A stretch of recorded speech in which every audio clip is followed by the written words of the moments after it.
I've been feeling like I'm ready for the top. Got the pedal to the metal, I've been grinding non-stop, killing every instrumental, and I knew just what I wanted. Now I gotta go and get it, and I'm never looking back, only looking where I'm headed. And I doubt it for a minute, trying to get another win.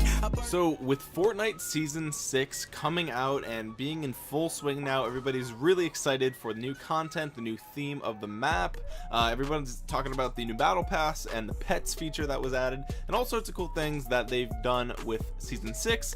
And it just got me thinking, you know, a little bit more about the way that Fortnite actually monetizes the game and is making ridiculous sums of money, literally millions of dollars a month, maybe even hundreds of thousands if not $1 million on some days, off of just microtransactions and things that are completely optional, things that you don't actually need to pay for to play the game. You don't need to pay for any sort of money in order to play Fortnite. You could play it for free. You don't even need a subscription to PlayStation Plus or Xbox Live or anything like that.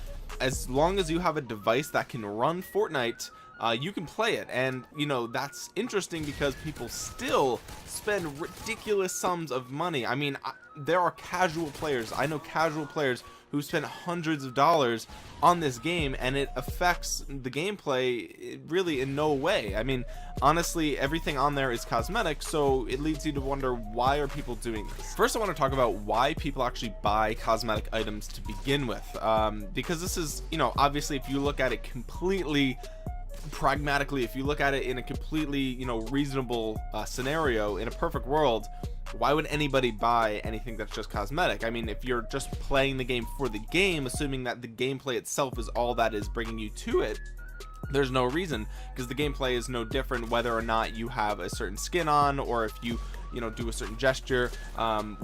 Your ability to play the game and your ability to do well is unaffected by the cosmetics, and yet people still spend hundreds of dollars, if not thousands of dollars on these digital items. And you know, again, if Fortnite isn't around in 5 years, then all of this stuff is temporary. Even this is disposable, right?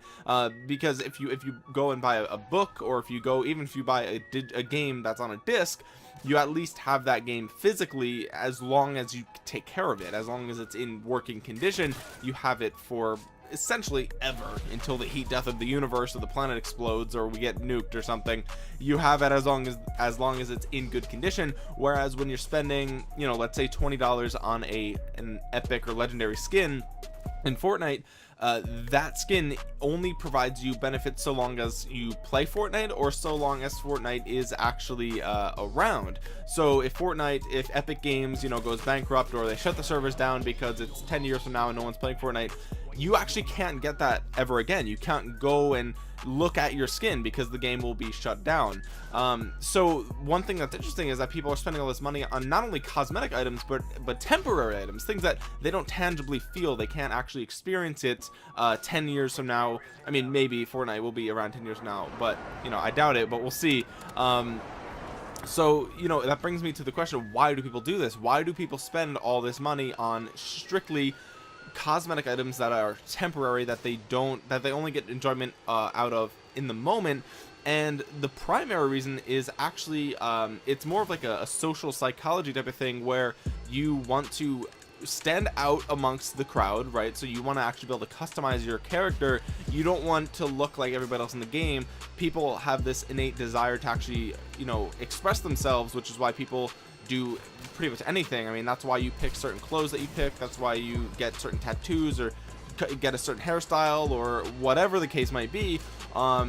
That's why you do it, because people want to be unique. They want to express themselves in their own way, and they want to be different, or at least feel different from whatever norm, or however they've grown up. Maybe there's all sorts of ways. So the first way is obviously people want to be different. So if they have a new skin, or if there's a new skin that comes out, or one that they really like, you know, some people might really like the Bright Bomber, for instance, because they think it's funny or it's cool or whatever, whereas other people might want to, you know, rock the Nightlight one, or the fucking fish tank one. I don't know, there's all sorts of different ones, but you know, some people just connect with certain skins. So in a game where everybody could look the same, human nature just makes us want to not look the same. That way we stand out and express ourselves, and you know, it actually adds to the experience, being able to look how you want. There's also the the bragging rights. Obviously, you know, if you have a huge collection of skins and you have all these rare skins that maybe, you know, people can't get anymore, or they, you know, don't have, but they really want, you know, you have this collection of all sorts of skins amongst your friends where, oh, he has, you know, yeah, 10 legendary or 20 legendary skins, or, you know, he has these certain dances and gestures and things like that, and it makes you, you know, feel cool, I guess, is to use like a really cheesy word. You know, you're the cool person who has all the skins, right? And that's another thing, people want to elevate their own status. And I know that that sounds like ridiculous to be talking about in a video about Fortnite, but that is actually a subconscious, primitive, psychological notion in humans where we, you know, we want to either feel better about ourselves, or we want to have other people think higher of us. And, you know, collecting legendary skins is a, I guess, a spin-off of that psychology, where, you know, in a game where if you and all of your friends are playing in that social circle, you want to, you know, stand out, not only express yourself, but you want to be the one who has the coolest skin or the newest skin, or, you know, whatever the case might be. That is, again, that is primitive, that is hardwired into our brains, and pretty much everybody feels that way in some capacity or another. Obviously, some people feel that more strongly about that than others, or, you know, some people can logically ignore it, or whatever the case might be. But in general, most people want to stand out, and they want to have the latest, greatest, coolest thing, whether we're talking about Fortnite or iPhones or, you know, cars, whatever the case is. You're going to enter into a scenario where, you know, you find that you may want the latest, greatest thing in that specific niche, or that specific genre or hobby, or whatever you might call it. And it's the same kind of reason why people collect certain, you know, pop vinyls, or whatever the case is. People will pay $1,000 for a shiny Charizard Pokemon card, or they'll pay $1,000 for a pop vinyl just because it's a different color, or it's a misprint, or whatever the case is, because they want to be able to say, hey, I have the only one of this in the world, or, you know, there's only 100 of these in the world, or whatever the case is. So again, that's another reason why people are spending all this money on just strictly cosmetic things. And with that being said, we're going to be talking about the title of the video and the whole point of this video. Finally, we're like 7 minutes into the video, we're finally getting to the topic, and that is the business practices of Fortnite being not consumer friendly. And I think it's pretty obvious at this point what I'm going to be talking about right now, and that is the shop mechanics of Fortnite. You know, what they could do, right? And this is totally possible because games like League of Legends do this, and it's, you know, it's very simple. If you had, you know, let's say there's 100 different skins in Fortnite, there's no reason why Fortnite couldn't implement a shop feature where you just go in and there's all the skins available for everyone to purchase, right? And you might, you know, you might think like, hey, why don't they do that? That would make them so much more money, because, you know, let's say they implement that feature, right? The day that that goes live, sales are going to skyrocket, because everybody's going to be able to buy this skin that they want. And, you know, you might be thinking, well, why don't they do that? Like, it doesn't make any sense. Why are they gating things behind time walls? And the reason is because it causes scarcity, and also the fear of missing out, which, or FOMO, whatever you want to call it. And those are very, very powerful psychological triggers that cause people to spend money irrationally. And like I said, you know, it would be super feasible, very easy for them to do, and for in the short run they would make a ton of money, because you could log in and, you know, now all of a sudden all the skins are available, and that one skin that you've been waiting for to come back in the shop, which you haven't gotten because it's been months and you haven't seen it, now you can buy it, and now you're cool with spending 20 bucks because you've been waiting for the skin to come out. Or again, maybe there's 2, 3, 4 skins that you've been looking for, now you spend $60, $80, $100 just because they implemented an open shop policy. But in the long run, they're not going to do that. If they gate things behind time walls, right, and typically you have a day or two to purchase a specific skin, or, you know, different pickaxe or a dance move or something like that before it disappears from the shop, and then you have to wait for it to come back. So if there's a specific skin that you're looking for, you can't just go out and buy it, you have to wait for it to come back into the shop. So whereas, you know, if the shop was open at all times and you could always buy whatever skin you wanted, you would just go and buy that skin and you'd be comfortable with it, and then maybe, you know, a month or two later you go and buy a different skin or whatever the case is.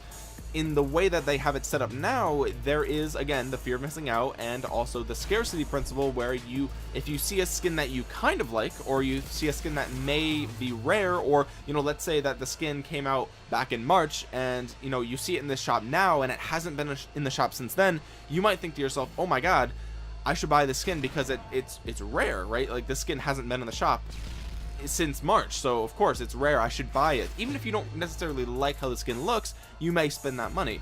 So in the time of you waiting for that skin that you actually like, you end up spending money on skins that you kind of like, or skins that you think are rare or worth their money because they're rare and they haven't been in the shop, or whatever the case is. So over time, you actually end up spending more money on skins, even though you might not even have the skin that you want, because it hasn't been in the shop yet. And this is, traditionally this is not friendly for the consumer, right? Because like I said, there's no reason, we're talking about digital goods, so it's not like they can't produce enough of these skins to have an open market. They can. It's digital. All you do is spend money and boom, your character looks a certain way. So there's no reason why they can't just have an open marketplace, and instead they choose not to. And they choose not to because they know that they can actually make more money off of people by giving them the scarcity principle, where people say, okay, I have 24 hours to decide if I want to buy the skin, and I don't know when it's going to come back, right? And that's another thing. Like, if there was a rotation of skins that was predictable and it was on a schedule, that would be a different story.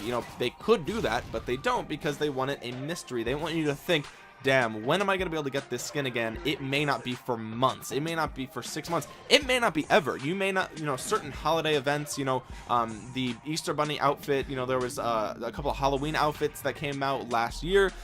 I don't think some of those have been in the shop since. And we're talking 6 to 12 months away from their initial drop, and they still haven't been back. So, they could, Epic Games could easily just say, you know what, we're done with that skin. That skin is forever locked to people who have bought it. And that leads to, moving forward, people are going to say, okay, should I buy the skin? It may literally never come back. So even if you really don't kind of want the skin, or you don't really care, you having the status and the prestige amongst your friend group and amongst people that you're playing against, of saying, hey, I have the skin that not that many people have, because again, a year ago when this game just came out, or Battle Royale just came out, people were buying these skins, and you having these skins that haven't been in the shop since then, you are seen as like an early adopter, or I was here before so many other people came, and that gives you that sense of prestige and that sense of standing out and being quote unquote a little bit better than everyone else, because you have this special skin that people can't get, they won't ever get ever again. And that's that is a business tactic that Epic Games is specifically using in order to boost their sales. And again, it's not in favor of the consumer. They're doing this to make more money off of you. They specifically want your money. And there's really no other way to explain this, right? Like I said, you can't say that it's because they can't produce enough, or there's a certain coding that they have. Like, no, the skins are made, the skins are on their server, it's already done, the work has been finished. They're just specifically locking them behind a time wall, an uncertain time wall, mind you. Like, we don't know when this skin may come back, if ever. So it's that uncertainty principle and the scarcity principle working hand in hand, and you not wanting to miss out on a skin that you might want later down the line, but now you won't be able to get it later if you don't buy it now. And again, this is super consumer unfriendly, because there's no reason why it should be this way, right? There's no reason why it should be this way. The only reason why it runs the way that it runs is to entice people to spend more money, and obviously they benefit off of people spending more money, and it's working because they're making ridiculous amounts of money, just astronomical levels of money you can't even fathom. It does not cost very much to make a skin for a designer at Epic Games. It probably takes them a couple days maybe, and the dances, you just put a suit on a guy who can dance and you record it. That might take a couple of days, maybe some coding, and there's probably a team of people who do it. It only takes a couple of man hours. They probably, every skin probably only costs them like $200 to make, just because it costs the developer, maybe they pay him $50 an hour or something like that. Like, maybe even if it costs them $1,000 an hour, or I'm sorry, even if it costs them $1,000 to make the skin, that they're making way more than that off of the sales from the skin, and then they can lock it behind a paywall and then release it later down the line if they find out then it's popular, because of course they are collecting data. They're seeing what skins are people using most. I guarantee you they're doing that. I guarantee in the background they're saying, okay, what skins are people using the most, and then they're reskinning, changing the color palette of a popular skin. You can look at the panda, right? They just take that, okay, that is a really popular skin, let's recolor it and shoot it out again. And that's even easier. It takes even less time for them to do that than it is to create a whole new skin, and that probably sells equally as well, if not better, because they already know that that type of skin is ridiculously popular based on data that they have. So the whole thing is kind of like a big FU to all the people playing the game. It's like a big middle finger saying, hey, we control the skins, and it doesn't affect the way that you play the game at all, and yet we're still going to make hundreds of dollars off of you because you don't want to miss out. And what's worse is actually a lot of the people that are falling for this are kids with their parents' credit cards linked to their PlayStation Network, linked to their Steam account, well, not Steam, but linked to whatever it is, iOS, the App Store, Google Play Store, right? Anything like that. I'm sorry, I don't think Fortnite uses the Google Play Store, but I would know because I don't touch Android with like a 50-foot pole. But anyway, so regardless, it's kids, it's little kids, maybe they're 5 to 15 years old, somewhere in there, where they don't actually have their own job, and yet they still spend money on their parents' credit card. And this is actually causing a big problem for a lot of these companies, especially Apple, PlayStation. People are doing chargebacks for these. Parents are getting these credit card bills with hundreds of dollars spent on V-Bucks because these kids, they're too young to know the value of money, and they're too young to even see the impact that it has. And they all they think is, okay, well, my friends have it, so if their parents can afford it, I'm sure my parents can too.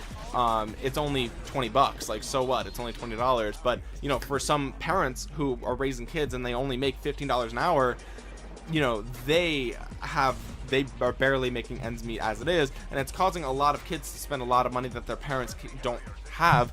And a lot of these companies, like Apple specifically, they'll do a chargeback for you.